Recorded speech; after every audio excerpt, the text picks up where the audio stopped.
ಗಣೇಶ ವಿಸರ್ಜನೆಯ ವೇಳೆ ಹಿಂದೂಗಳ ಮೇಲೆ ಕಲ್ಲು ತೂರಾಟವನ್ನ ಮಾಡಲಾಗಿದೆ. ಈ ಹಿನ್ನೆಲೆ ಈ ಘಟನೆಯನ್ನ ಖಂಡಿಸಿ ಇವತ್ತು ಮದ್ದೂರಿನಲ್ಲಿ ಹಿಂದೂಗಳು ಬೃಹತ್ ಪ್ರತಿಭಟನೆಯನ್ನ ನಡೆಸಲಿದ್ದಾರೆ. ಬೆಳಗ್ಗೆ 10 ಗಂಟೆಗೆ ಪ್ರತಿಭಟನೆಗೆ ಕರೆ ಕೊಟ್ಟಿದೆ ಹಿಂದೂ ಸಂಘಟನೆ ಹಾಗೆ ಬಿಜೆಪಿ ಅನ್ನೋದು ಗೊತ್ತಾಗ್ತಾ ಇದೆ. ಮದ್ದೂರಿನಲ್ಲಿ ಟಿಬಿ ವೃತ್ತದ ಬಳಿ ಹೆದ್ದಾರಿಯನ್ನ ತಡೆದು ಪ್ರತಿಭಟನೆಯನ್ನ ಮಾಡೋದಕ್ಕೆ ನಿರ್ಧಾರವನ್ನ ಕೈಗೊಂಡಿದ್ದಾರೆ. ಸೋಷಿಯಲ್ ಮೀಡಿಯಾಗಳಲ್ಲಿ ಪ್ರತಿಭಟನೆಗೆ ಪೋಸ್ಟರ್ ಅನ್ನ ಹಾಕೋದ್ರ ಮೂಲಕ ಕರೆ ನೀಡಿದ್ದಾರೆ. ಸಕ್ಕರೆ ನಾಡು ಮಂಡ್ಯದಲ್ಲಿ ಕೋಮು ಸಂಘರ್ಷ ಮತ್ತೆ ಭುಗಿಲೆದ್ದಿದೆ. ಗಣೇಶ ವಿಸರ್ಜನೆಯ ವೇಳೆ ಅನ್ಯ ಕೋಮಿನ ಕಿಡಿಗೇಡಿಗಳಿಂದ ಕಲ್ಲೆಸೆತ ಮಾಡಲಾಗಿದೆ. ಈ ಘಟನೆಯಿಂದಾಗಿ ಮಂಡ್ಯದ ಮದ್ದೂರಿನಲ್ಲಿ ಸದ್ಯ ಪರಿಸ್ಥಿತಿ ಉದ್ವಿಗ್ನಗೊಂಡಿದೆ. ಮದ್ದೂರು ಪಟ್ಟಣದ ರಾಮರಹೀಂ ನಗರದಲ್ಲಿ ಆಗಿರುವಂತಹ ಘಟನೆ ಇದು. ಸ್ಥಳದಲ್ಲಿ 2 ಕೋಮಿನ ಯುವಕರ ನಡುವೆ ಘರ್ಷಣೆ ನಡೆದಿದೆ. ಕೋಮು ಘರ್ಷಣೆಯಿಂದ ವಿಸರ್ಜನೆಯ ಗಣಪ ಮಾತ್ರ ಅನಾಹುತವಾಗಿರುವಂಥದ್ದು.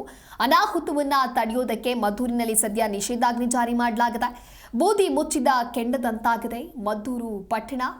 ಸ್ಥಳಕ್ಕೆ ಎಸ್ಪಿ ಬಾಲದಂಡಿ ಭೇಟಿ ಕೊಟ್ಟಿದ್ದಾರೆ. ಪರಿಸ್ಥಿತಿಯ ಅವಲೋಕನವನ್ನು ನಡೆಸಿದ್ದಾರೆ. ಮದ್ದೂರಿನಲ್ಲಿ ಭಾರೀ ಪೊಲೀಸ್ ಭದ್ರತೆಯನ್ನ ಪೊಲೀಸರು ವಹಿಸಿದ್ದಾರೆ. ಇನ್ನು ಮೊದಲನೆಯ ದೃಶ್ಯಾವಳಿ ನೀವು ಕೂಡ ಗಮನಿಸ್ತಾ ಇರಬಹುದು ಯಾವ ರೀತಿಯಾಗಿ ಗಲಾಟೆಯನ್ನ ಮಾಡಿಕೊಂಡಿದ್ದಾರೆ ಅಂತ ಹೇಳಿ. ಮದ್ದೂರು ಸಾರ್ವಜನಿಕ ಆಸ್ಪತ್ರೆಯಲ್ಲಿ ಸದ್ಯ ಗಾಯಾಳುಗಳಿಗೆ ಚಿಕಿತ್ಸೆಯನ್ನ ನೀಡಲಾಗ್ತಾ ಇದೆ. ಘಟನೆಯಲ್ಲಿ 2 ಕೋಮಿನ ಹಲವು ಜನರಿಗೆ ಗಾಯವಾಗಿದೆ. ಕಲ್ಲು ತೂರಿದ ಅನ್ಯ ಕೋಮಿನ ಯುವಕರ ಕೃತ್ಯವನ್ನ ಖಂಡಿಸಿ ಹಿಂದೂ ಯುವಕರು ಪ್ರತಿಭಟನೆಗೆ ಮುಂದಾಗಿದ್ದಾರೆ. ಈ ಕುರಿತಂತೆ ಮತ್ತಷ್ಟು ಮಾಹಿತಿಯನ್ನ ನೀಡಲಿದ್ದಾರೆ ನಮ್ಮ ಪ್ರತಿನಿಧಿ ಲಾರಾ ಪ್ರಸನ್ನ ದೂರವಾಣಿ ಸಂಪರ್ಕದಲ್ಲಿ. ಪ್ರಸನ್ನ, ಇನ್ನು ಗಣೇಶ ವಿಸರ್ಜನೆಯ ವೇಳೆ ಹಿಂದೂಗಳ ಮೇಲೆ ಕಲ್ಲು ತೂರಾಟ ಆಗಿದೆ. ಸದ್ಯ ಅಲ್ಲಿನ ಪರಿಸ್ಥಿತಿ ಹೇಗಿದೆ, ಜೊತೆಗೆ ಗಾಯಾಳುಗಳ ಸ್ಥಿತಿ ಯಾವ ರೀತಿಯಾಗಿದೆ, ಹಾಗೆ ಪ್ರತಿಭಟನೆಗೂ ಕೂಡ ಕರೆಯನ್ನ ನೀಡಿದ್ದಾರೆ. ಪ್ರತಿಭಟನೆಗೆ ಏನಾದರೂ ಸಿದ್ಧತೆಯನ್ನ ನಡೆಸಲಾಗಿದೆಯಾ? ಈ ಕುರಿತಂತೆ ಡೀಟೇಲ್ಸ್ ಏನಿದೆ?